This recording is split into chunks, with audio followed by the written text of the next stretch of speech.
One Page Weekly with Nick Slavik. Content. Data plus feelings. Content, not content. 85% of all humans are not fully engaged at work, meaning that the thing that most people choose to do for the largest portion of their day does not make them feel content. I have experience with being content, but only in a few areas of my life. Being content is being calm, being present, and I think being grateful. In my oldest memories, I believe I felt a healthy version of discontent, deep curiosity of my world. I could not sit still. I would roam, explore, and test things. I loved to discover. That is not being content with your present place. I would argue that it's better than that. When you have nothing but a family, no material possessions, a few friends, no concept of college, career, or responsibilities, I think you should experience discontent. A bit older as an adolescent, I was not content with my family. I felt like they were harshing my gig, slowing me down. I was a weird kid that wanted to be an adult, so to experience some agency, which I felt I had none of. I wanted a family. I wanted a farm. I wanted to get on with life, but I wasn't mature enough to explain this to anyone in any productive way. I fought, I pushed back, and I felt like time was dragging. The high school years were the ultimate period of discontent.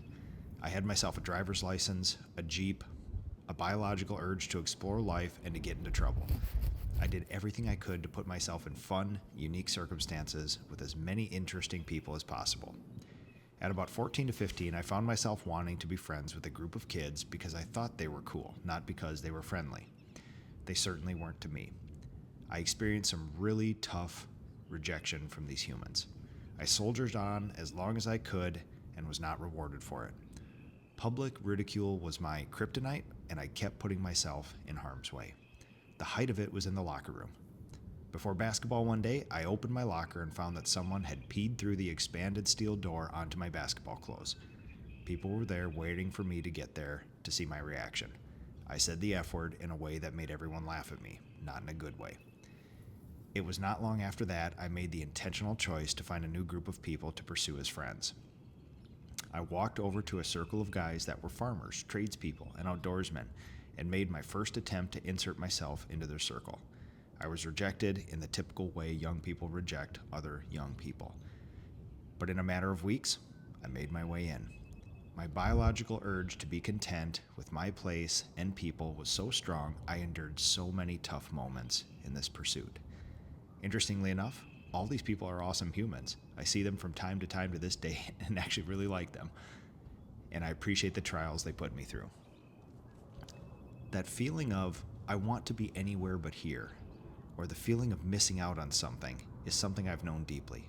It happened at the end of the Army. It happened at the end of college.